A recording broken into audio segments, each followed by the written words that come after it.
Bonjour à toutes et à tous, bienvenue sur ma chaîne Jolto Comics. Aujourd'hui, une nouvelle vidéo, retour de lecture, où je vais vous parler de 3 récits que j'ai lus récemment et que j'ai appréciés, plus ou moins. Je vais vous en parler, je vais vous parler de mon ressenti sur ces lectures. Donc, aujourd'hui, je vais vous présenter Lois Lane, Ennemi du peuple, scénarisé par Greg Rucka et dessiné par Mike Perkins, sorti chez Urban Comics. Donc, c'est un récit d'ici. Et également Silver Surfer Parabole, sorti chez Panini Comics en édition Must-Have, avec au scénario Stan Lee et au dessin Mobius. Et également The Blue Flame, scénarisé par Christopher Cantwell et dessiné par Adam Gorham, sorti aux éditions 404 Comics. On va débuter d'ailleurs par The Blue Flame. Donc, sorti chez 404 Comics. Ce récit est sorti récemment. On peut noter également la participation de Kurt Michael Russell à la couleur, Hassan Ostman Elaou au lettrage, et également Laurent Kessy à la traduction et Marie-Paul Noël à la relecture. Donc c'est toujours édité sous la direction éditoriale de Nicolas Beaujouan. Donc c'est une série qui est sortie aux États-Unis chez Vault. Donc du scénariste Christopher Cantwell, qu'on connaît déjà par le Everything qu'il a sorti aux mêmes éditions, et également un peu avec du Marvel, Iron Man entre autres.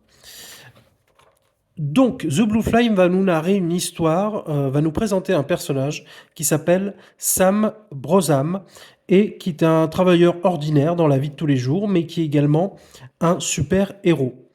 Un super-héros qui fait partie d'une forme de Justice League locale. Son nom de super-héros s'appelle The Blue Flame. Donc il a un pouvoir avec un nouveau carburant qui est inflammable, qui s'appelle le Cobaltum, et il arrive à faire des flammes bleues. Et il combat les ennemis qui voudraient du mal aux citoyens de sa ville. Et donc on va nous le présenter, vous voyez, il a cette forme de tenue. Et Sam Brosam est également un travailleur de tous les jours, un travailleur modeste dans la vie de tous les jours. Et ce récit va se diviser en 2 parties qui vont se répondre alternativement. Donc on va avoir la partie super-héros et la partie Sam Brosam, citoyen de tous les jours, avec sa vie familiale, etc. Et donc, il va arriver un drame dans ce récit. Sam Brosam et son équipe vont être victimes d'un attentat et la plupart des camarades de Sam Brosam vont mourir. Et à ce moment-là, lui, il va être frappé d'un handicap, il va être blessé et il ne pourra plus être The Blue Flame comme avant.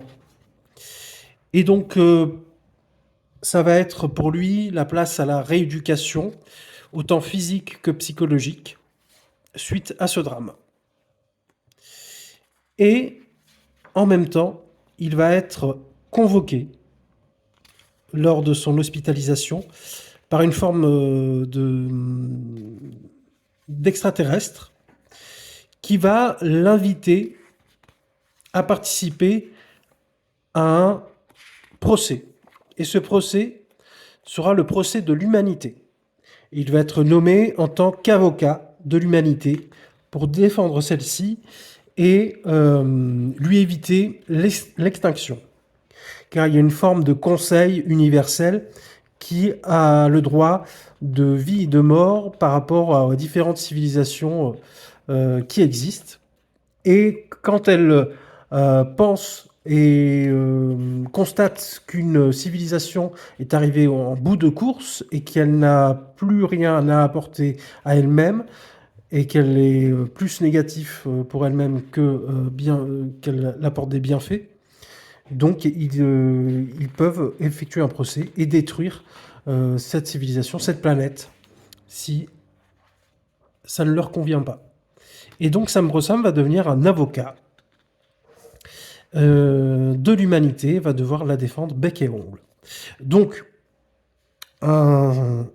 honnêtement, un résumé, un synopsis qui donne très très envie de le découvrir.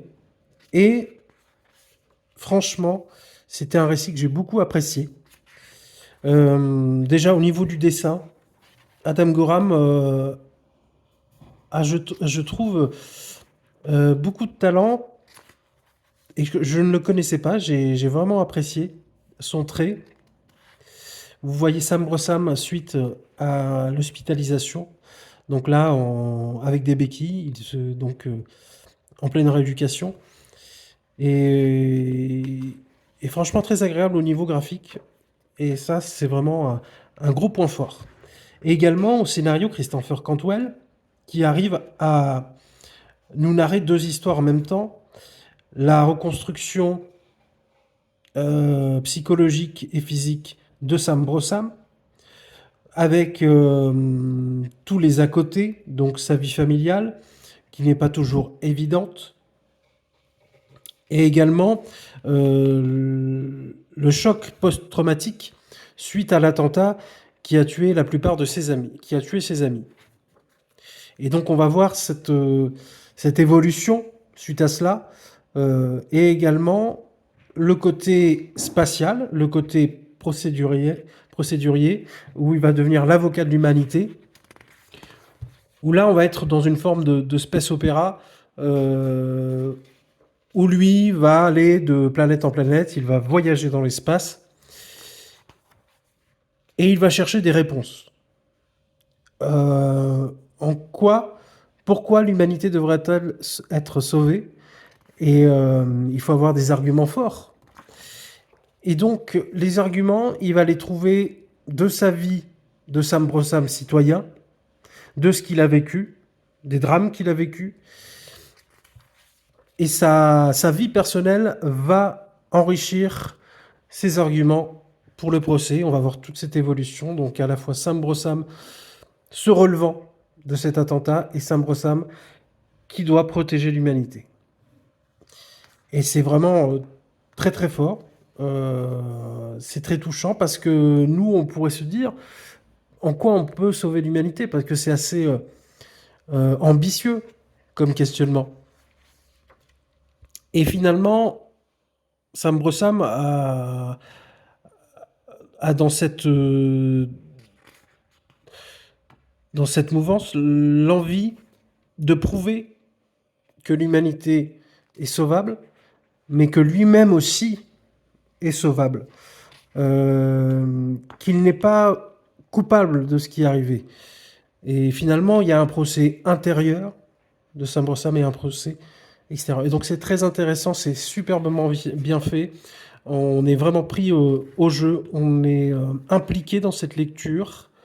On s'identifie à Sam Brossam, à ses difficultés pour redevenir l'homme qu'il était. Mais plus rien ne sera comme avant. Et c'est une belle évolution qu'on va voir tout au long du récit, sous des aspects plus intimes dans la psyché de Sam Brossam, mais également plus grandiloquent, qui est le procès pour sauver l'humanité. Et donc, une lecture que je vous recommande, vraiment un excellent récit qui est sorti chez 404 Comics. Voilà. Donc, je recommande fortement The Blue Flame, que j'ai bien apprécié. Et on pourrait faire des parallèles avec des récits qui sont déjà sortis, comme Strange Adventures, mais c'est autre chose. C'est autre chose. C'est vraiment autre chose. Il y a une résilience. Il y a des parallèles, hein, il y a des ponts qui peuvent être possibles par les personnes qui ont vécu des attentats. Comment se relever de ça et, euh, et comment croire en l'humain après ça. Donc des très beaux questionnements philosophiques et je vous recommande The Blue Flame. Ensuite, on va passer à Silver Surfer Parabole qui est sorti donc chez Panini Comics en Mustave. Donc ça, c'est un classique de chez Classique. Donc c'est Stanley au scénario, Mobius au dessin. Donc deux grands artistes légendaires. Et Mobius, qui était un dessinateur français. Et on va avoir dans la préface un petit peu la genèse de ce projet. Dans cette introduction, qui est écrite par Stanley, qui va raconter la rencontre qu'il a effectuée avec Jean-Marc, alors non, Jean Mobius, Jean Giraud, au Salon du Livre d'Anaheim en Californie en 1988. Alors, les deux se connaissaient de réputation et connaissaient un petit peu les œuvres, comme les œuvres qu'ils ont créées, chacun de leur côté. Mais ils rêvaient de se rencontrer, ils se sont rencontrés lors de ce Salon du Livre et ils ont pensé, ils avaient la même idée qu'ils voulaient travailler ensemble et sur un seul personnage qui était le surfeur d'argent. Bien leur en a pris de cette collaboration parce qu'on se trouve devant un récit hyper fort, hyper puissant, hyper d'actualité finalement. Et Parabole va nous narrer donc une histoire où on va retrouver le Silver Surfer, tel un SDF, et va arriver Galactus sur la planète Terre. Et Galactus va arriver non pas en voulant dévorer la Terre, comme il le fait si souvent, c'est le dévoreur de monde, Galactus, qui est un personnage immense, géant, dépourvu de sentiments, dépourvu d'émotions, et dont le Silver Surfer était son héros. Et dans ce récit, il ne l'est plus. Il s'est désengagé de Galactus, ce n'est plus son héros. Et donc Galactus va arriver sur cette planète, et va se revendiquer comme le dieu de cette planète Terre. Et donc, les gens vont être, les habitants vont être choqués, terrifiés, et en voyant la puissance de Galactus, vont croire que c'est le dieu et vont se soumettre à son pouvoir. Et donc va s'en suivre des phénomènes de radicalisation, de sectes qui vont se créer pour Galactus, en soutien de Galactus. Et ça va mener une forme de politique dictatoriale où les présidents, les pouvoirs politiques en place sont renversés par ces sectes pro-Galactus. Le Silver Surfer, lui, va voir tout ce qui se passe. Cette forme d'endoctrinement, d'auto-endoctrinement de la planète suite à l'arrivée de Galactus. Et il va trouver des stratagèmes, des solutions, car il sait que lui-même, tout seul, ne pourrait pas combattre et battre Galactus seul. Il va essayer de renverser la vapeur au niveau de l'opinion publique, par ses actes, par sa bravoure, par son courage. Et il va être aidé par quelques personnes de bon sens.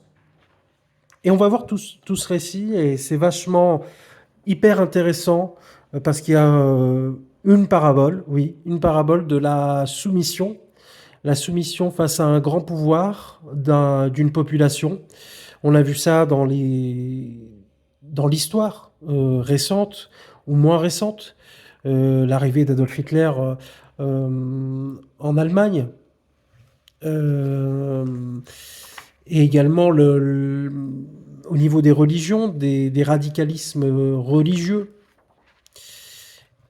où finalement on va se soumettre à celui qui est le plus puissant, par peur, bien sûr, par peur physique, et par peur morale. Et donc là, c'est vraiment très intéressant. Et il y a une morale, mais vraiment extrêmement belle, une morale très d'actualité. Et finalement, sur l'humanité aussi, on y revient, sur l'humain, sur notre façon d'être, nos façons de vivre par rapport, de subir les choses et de vivre les choses, et de la psychologie de masse finalement. Et vraiment hyper fort comme récit, et bien que court, il a, dans ses 72 pages, il balaie un nombre de concepts hyper riches et qui fait beaucoup réfléchir sur notre situation. en tant qu'être humain. Donc je vous le recommande. Donc c'est sorti en must-have. Alors on peut se dire qu'il n'y a pas beaucoup de pages. On est sur une centaine de pages pour 16 euros, mais franchement ça vaut son pesant de cacahuètes. Il ne faut pas voir que le prix dans des œuvres culturelles. C'est un bijou. C'est un bijou de l'histoire des comics. La réunion de celui qui a créé Marvel et toute cette pléiade de personnages. Et Mobius, qui est un grand artiste français, qu'on a connu par Métal Hurlant, bien sûr, et par Linkal, qui est un classique. Donc honnêtement, et je vous ai pas parlé de la patte graphique de Mobius, mais bon, vous avez vu de vos yeux, c'est vraiment exceptionnel. Et donc, c'est une forte recommandation pour moi.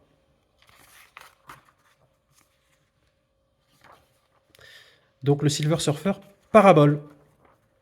Et donc vous avez vraiment un lot très important de bonus, de nombreuses pages de bonus, hyper intéressant. Voilà, donc une forte recommandation pour Silver Surfer Parabole. Désolé, je pense qu'il y a quelques pages que vous n'avez pas vues à cause de la lumière. J'espère que j'ai réglé cela. Ensuite, on va terminer par Lois Lane, Ennemi du peuple de Greg Rucka et Mike Perkins. Donc, Lois Lane, Ennemi du peuple, sorti chez Urban Comics, va nous raconter une histoire d'une Lois Lane journaliste. Ça change rien d'habitude. Mais pas la journaliste qu'on connaît du Daily Planet. Une journaliste d'investigation qui va un petit peu à la limite du danger en enquêtant sur des choses très troubles et qui pourraient être dangereuses pour elle car c'est des gens très puissants à qui elle s'attaque. Et donc, je ne sais pas si vous avez vu ce film, Les Hommes du Président, avec Robert Redford et Dustin Hoffman. Ce début de récit ressemble comme deux gouttes d'eau. Donc, elle va à la pêche à l'information. Elle a des indices. Et finalement, elle marche sur des œufs. Car qui est de confiance, qui n'est pas de confiance. Donc, je vous ne dirai pas sur quoi elle enquête. Là, ça va être le charme de la lecture. Et on va la voir quand même avec Clark Kent, et Clark Kent qui veut l'aider, car elle sait sur quoi elle enquête. Et Clark Kent, Lois Lane lui dit à Clark Kent, non, tu t'en mêles pas, c'est mes affaires, je vais m'en occuper toute seule. Alors, elle n'est pas vraiment toute seule, parce qu'elle va être accompagnée d'une certaine Renée Montoya, bien connue à Gotham City, et également d'un personnage qui s'appelle The Question. Au début du récit, on découvre ça. Donc il y a une forme de petite équipe qui enquête et elle va mettre dans l'embarras le gouvernement américain et ça va lui emmener du danger. Donc ça va qu'elle est bien accompagnée car Renée Montoya est dans ce récit badass. On l'a jamais vu autant badass. Elle met des coups de poing, des coups de pied et elle défend bec et ongle son assistante, la journaliste Lois Lane. Et donc vous voyez le dessin, au premier abord, pour être un peu compliqué, mais alors franchement, moi j'aime bien. J'aime bien le travail de Mike Perkins, j'ai aimé son Swamp Thing, alors on voit que c'est avant son Swamp Thing, donc moi j'ai beaucoup apprécié le trait, j'aime bien ce trait réaliste, qui pourrait se rapprocher du travail d'Alex Maliv, vraiment j'aime bien. J'aime bien. Et alors c'est compliqué parce que j'ai pas envie de vous spoiler, mais ce récit, je ne vous le recommanderais pas. C'est très rare que je chronique des récits que je ne recommande pas parce que je me dis que quand je fais ces retours de lecture, c'est plutôt pour promouvoir des choses que j'ai trouvées bien. Mais là, l'idée est super bonne. L'ambiance est très bonne au début. Mais à un moment donné, on a des références à d'autres runs notamment Léviathan. Je n'ai jamais lu Léviathan. C'est dans la continuité d'ici, fait par Bendis. On a pas mal de références et on voit bien qu'on a un trou dans la raquette et qu'on comprend pas tout. De plus on va avancer dans le récit, plus il va y avoir des concepts comme le multivers. Alors le multivers, quand il est bien traité, quand on a des références, ça peut être bien. Mais là, honnêtement, bah, j'ai pas compris grand-chose. Alors c'est voilà, donc ça fait partie d'une continuité globale et je pense qu'on apprécie plus quand on connaît cette continuité globale. Mais moi, j'ai pas compris, donc j'ai été perdu à un moment donné. Ensuite, on nous emmène des personnages euh, dans le mysticisme, dans la magie. On ne sait pas d'où ils viennent. On ne comprend pas trop. Alors il y a vraiment... alors je me demandais quand j'ai lu ça, je me suis dit, bah, mais oui, il y a beaucoup de choses à lire à côté pour comprendre. Mais je me suis renseigné, pas tant que ça. Et dans la réalisation, moi je me dis que dans une mini-série en 8 numéros, comme le Slay, bah, je sais pas, des retours en arrière ou des contextualisations dans le récit elle-même en parlant, quoi. Mais il n'y a pas de ça. Donc moi j'ai été perdu. J'ai été perdu. Franchement, moi quand j'ai lu la quatrième de couverture, ça me donnait très envie. J'avais envie de le découvrir, mais j'ai bien aimé la première partie, la partie enquête avec Lois Lane, la partie les hommes du président. Mais ensuite, quand on part dans la magie, dans le multivers et dans les références à d'autres runs dont je ne connais pas, ben, j'ai été perdu et moi je vous ne le recommanderais pas. À part si vous connaissez cette continuité d'ici, Léviathan, etc., les séries de Superman de l'époque, j'imagine, parce qu'il y a son fils, etc. Bon, je rentre pas dans les détails, mais compliqué. Compliqué. Et franchement, c'était très prometteur, hein, Greg Rucka au scénario. Voilà, donc déçu, c'est rare, mais donc je ne recommanderais pas ce récit, à part si vous aimez cette continuité d'ici de l'époque, Léviathan, etc. Peut-être que vous connaissez mieux que moi, si vous êtes dans ces lectures-là. Donc, deux recommandations aujourd'hui, très fortement, The Blue Flame et Silver Surfer Parable. Silver Surfer Parable, c'est c'est en haut de la pile, hein, c'est un coup de cœur. Je pense que tout le monde devrait l'avoir dans sa collection. Et cette ressortie en must-have est une possibilité de l'avoir. Et The Blue Flame, vraiment quelque chose d'hyper intéressant qu'on voit rarement dans les comics de super-héros, entre guillemets. Ce n'est pas un comics de super-héros, ça l'est, mais pas que. Et voilà, donc deux recommandations, Silver Surfer et The Blue Flame. Et Lois Lane, bien écoutez, moi, mon humble avis, je ne vous recommande pas, mais je ne suis personne pour vous dire quoi acheter. Mais c'est rare, mais je le passe. Moi, je ne le prendrai pas. Si j'étais vous, je le prendrais pas. À part vraiment, si vous êtes fan de cette continuité de l'époque de Brian Michael Bendis. Ben, apparemment, c'est pas non plus ce qui s'est fait de mieux chez DC. Voilà pour cette vidéo retour de lecture. Eh bien, écoutez, on se retrouve bientôt. Alors, pas tout de suite parce que je vais prendre des congés et on se retrouve donc début septembre. Donc, avec un programme aux petits oignons. Je vous en ai déjà parlé un petit peu, mais il va y avoir tous les mois de façon alternative, bimestrielle, donc une émission spéciale Chronicles, donc qui débute en septembre, et en octobre, l'autre émission qui sera sur Invincible. Donc on va commencer par l'année 1987 chez Batman Chronicles en septembre, et en octobre, ça sera la première intégrale d'Invincible.